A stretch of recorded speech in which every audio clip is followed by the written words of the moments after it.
2 weeks ago, we looked at a tragic story where a 1-year-old albino baby was kidnapped and his body was found in a ditch in Tanzania. Unfortunately, things do not seem to be getting any better in that region, as many women are living in fear in the rural part of the northwestern Tanzania because they are increasingly being targeted by witch hunts, and by that we mean witch hunts literally. Now, this East African country is grappling with an upswinging in vigilante justice as villagers attack women who they believe are witches and responsible for the murders of albinos whose white skin some believe possesses magical powers. Now, in this edition of Network Africa, we will be looking at the challenges which albinos face, especially as elections draw closer in Africa. Perfection in humans is an illusion and not a reality. Everyone has a flaw, but some are more apparent than the others. The challenge comes when a flaw is highlighted while the strengths are played down. For albinos, this is a daily reality. I had this set of friends, okay? They were my friends. Were we close? Okay, let's just say we were close. At least to me then, we were close. You know, we cannot compare being close then to now. Okay, and so we're close, and suddenly they just stopped talking to me. And, you know, as a young boy, they stopped talking to me. Why? This, and I was like disturbing myself and this and that. And, you know, approaching one of them, they ran away from me. Approaching the other, one of them ran, and I was so down. At some point, I was not thinking, is it because of my skin color? Oh my God, I'm just looking at myself. Hey, is it because I am like this? For Emmanuel Tobiyele, the color of his skin has played a significant role in getting him strange looks, and to some extent, it might have played a part in denying him employment at a point, but he has risen up to the challenge. When you go to apply for certain jobs, I'm also of the opinion that even for people like me, for albinos also, if you want to get a job, you look for the one that will not involve you. You know, involves straining your eyes, involve you being under the sun, involve anything that has to do with degrading your own person. You know, because, hey, this one's going to give them, maybe because they are albinos, and I say, go and give them one side job like that, somewhere within the corner. Let's join them, just go and sit down somewhere. You know, you don't just give them something like that, you know, but as an albino, you should know what you need to do. Following the brutal murder of a 1-year-old baby in Tanzania about 2 weeks ago, his body was found in a ditch with all his limbs cut off.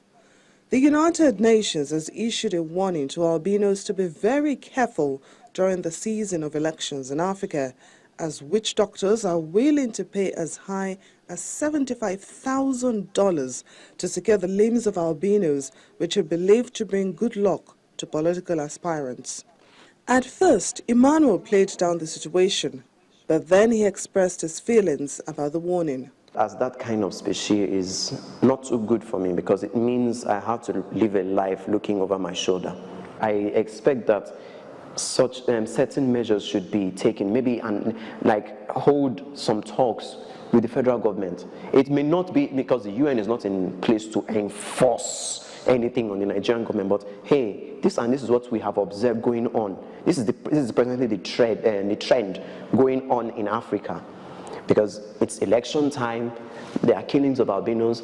Albinos seem assumed to bring good luck. So their job is to say, hey, connect the dots. What do you think? Let us not leave traditional things out of this. Okay? Let us see how we can put a stop to these killings. Besides being in danger of losing their lives based on the color of their skin, some albinos might not get the chance to vote, as the chairman for the Albino Foundation, Jake Apele, has complained about the fact that despite complaints made to the Independent National Electoral Commission concerning the provision of magnifiers and a relatively conducive environment, nothing has been done. Harsh environments also expose albinos to high risk concerning their health. Some albinos are very sensitive. It's very interesting to know that even for some albinos that I have met, our reactions to the sun they are different. For someone like me, I must not stand under the sun for about 20 to 30 minutes. I'll just start turning red.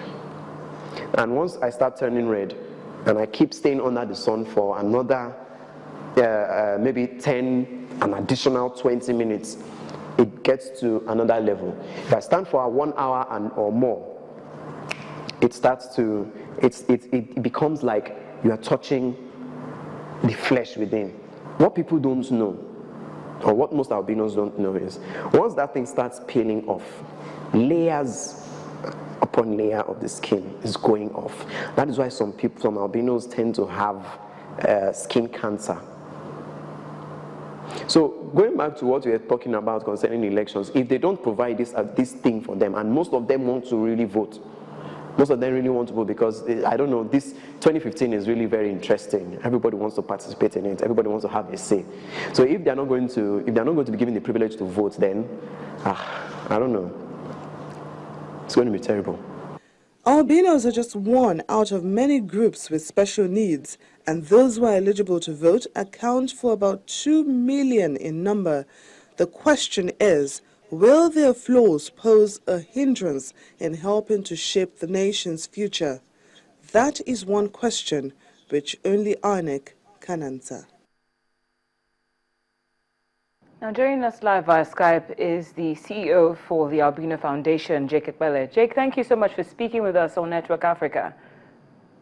Thank you so much. Thank you, Channel, for doing the work that you are established to do. Well, thank you. Now, you did mention when I had conversations with you in the past, which was just about a week ago, concerning your appeal to the Independent National Electoral Commission to provide an exception or an exemption for albinos and magnifiers. I'd just like to ask you about an update concerning that, if you've gotten any word concerning that. Nothing at the moment. I made effort. I began by engaging the chairman of INEC one-on-one.